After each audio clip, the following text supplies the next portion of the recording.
What is good, YouTube? Quinn Wade coming to y'all with that instant basketball analysis on Analysis Playground going live on there on YouTube.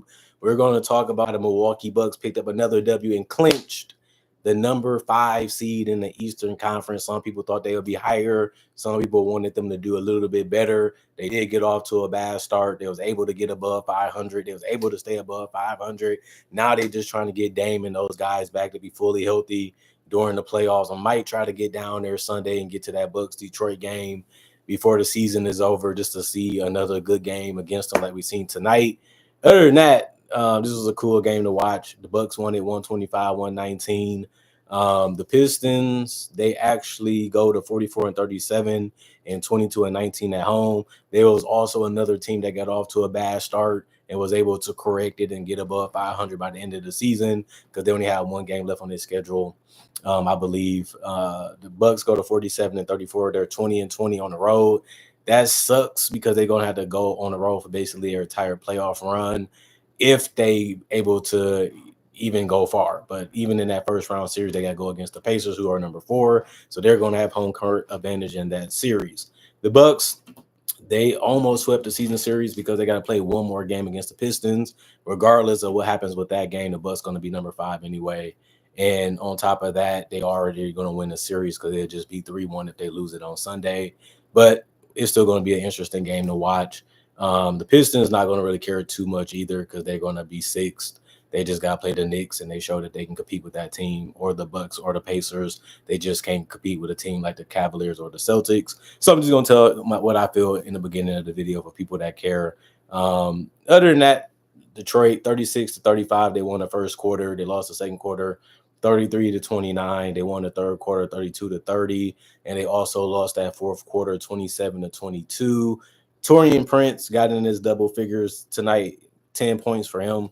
3 of 7 from the field, 3 of 5 from 3, 1 of 2 from the free throw line, 2 rebounds, 1 block, 2 personal fouls for him.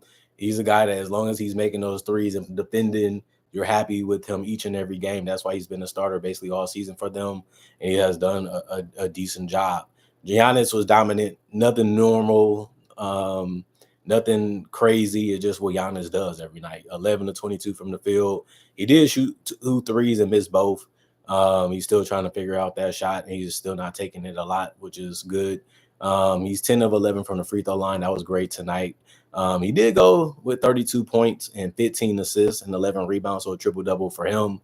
One of his rebounds was offensive. He had 1 steal, 2 blocks, 3 turnovers, a plus 22 and plus minus. The thing that's crazy is a lot of people was like, they've been playing better now than they was playing with Dame.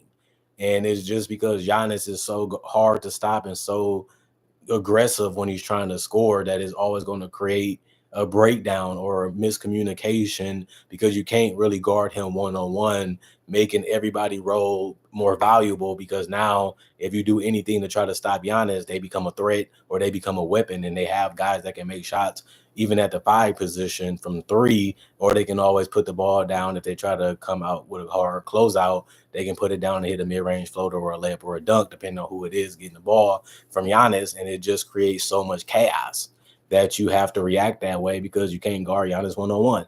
Kyle Kuzma played 23 minutes. He was 3 of 7 from the field, 3 of 5 from 3. He really helped. 1 or 2 from the free throw line. He did only have 1 rebound and an assist and a block and a personal foul. He's a -5 and plus minus. He ended up with 10 points. He got in double figures. Brook Lopez, he only played 25 minutes. He was 5 of 11 from the field, 1 of 3 from the three-point line, 4 of 4 from the free throw line. He really helped with his shot selection and his shot his shot generating ability. 7 rebounds, 1 of them being offensive with an assist. And he did have 3 blocks protecting that rim and trying to be there for his teammates. 1 personal foul, -10 and plus minus. He had 15. The only guy that didn't get in double figures in the starting lineup was Ryan Rollins. He was 3 of 5 from the field, 1 of 3 from the three-point line. They had 2 rebounds, 4 assists, and a steal, a turnover, 4 personal fouls, a +9 and plus minus.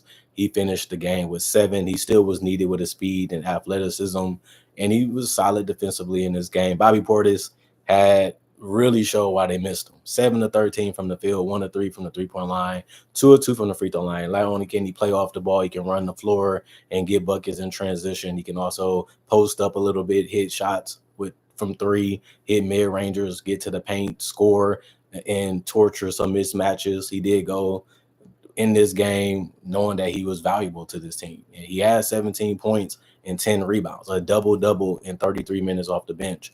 4 of these rebounds were offensive, 1 assist, 1 steal, 3 personal fouls.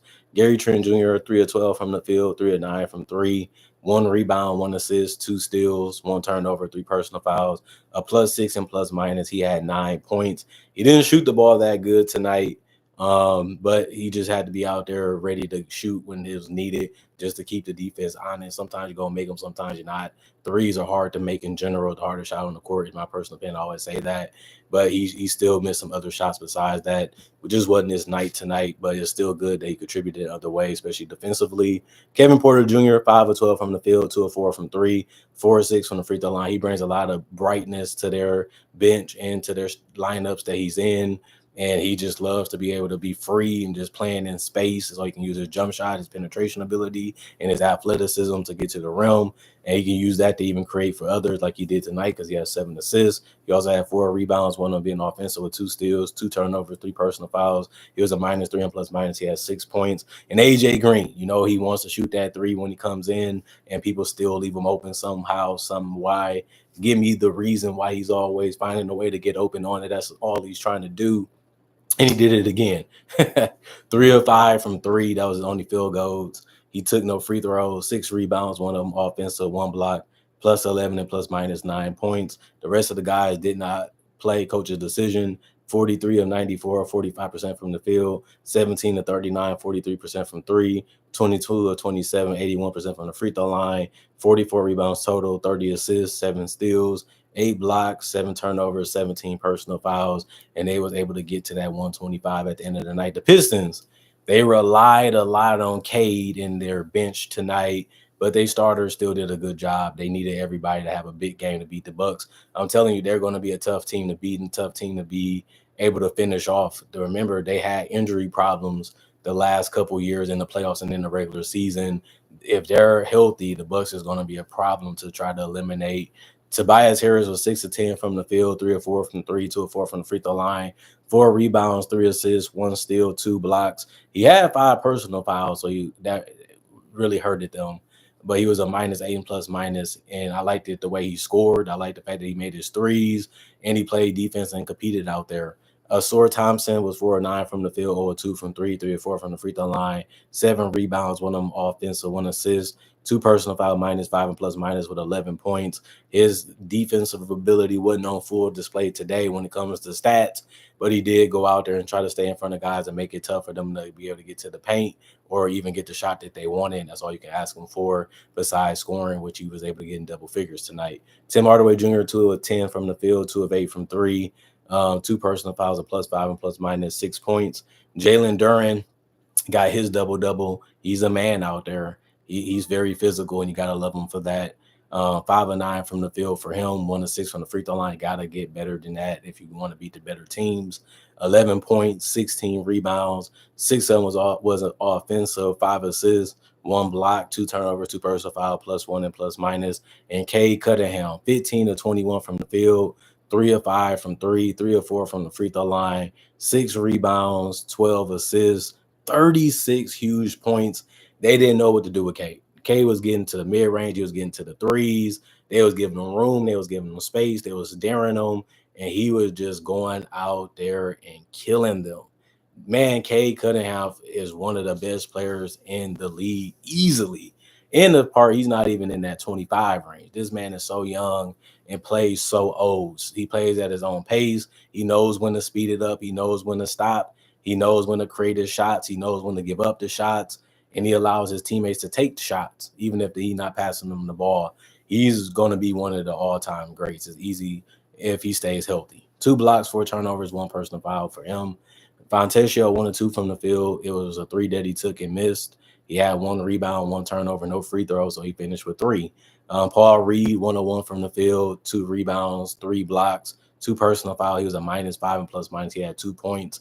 Ronald Holland shot 0 of 5 from the field and 0 of 1 from 3. 3 rebounds, 1 assist, 1 block, 1 turnover, 1 personal foul, a -7 and plus minus. Dennis Schroeder, 5 of 10 from the field, 2 of 3 from the 3-point line, 3 rebounds, one of them offensive. He had 8 assists, 2 turnovers, 3 personal fouls. He's a -3 and plus minus 12 points. Anytime he can get that type of minutes and get this type of production, he's going to be a big part of what they do in the playoffs. He already can get to the basket. He can always hit the three sometimes. And he always is a guy that tries to break down the defense and find guys that can shoot or even put the ball on the floor and try to score in other ways. So he fits what they're trying to do. He fits what their offense is about. The question is, can he defend? And will he be able to play big minutes because they're going to target him, especially in that Eastern Conference? And if they're going at him, what do? Do you just shortcut the rotation, or maybe just play him against the bench squads? It's going to be interesting what they do with Dennis Schroeder because he hasn't had the greatest season for the Pistons or the Warriors, mainly because his shot comes and goes. Malik Beasley, 7 of 16 from the field. He was 7 of 14 from 3. That's a lot of 3-point attempts, 14, but he made half of them. So you would love to continue to take that because he finished with 21 points off the bench, and they needed every single one of those points because they still lost, and those shots kept them in the game. 1 personal foul, -8 and plus minus. The rest of the guys did not play. Coach's decision. 46 of 93, 49% from the field. 18 of 39, 46% from 3, 9 of 18, 50% from the free throw line, 42 rebounds, 30 assists, 1 steal, 9 blocks, 10 turnovers, and 19 personal fouls. I like what I've seen out of both teams.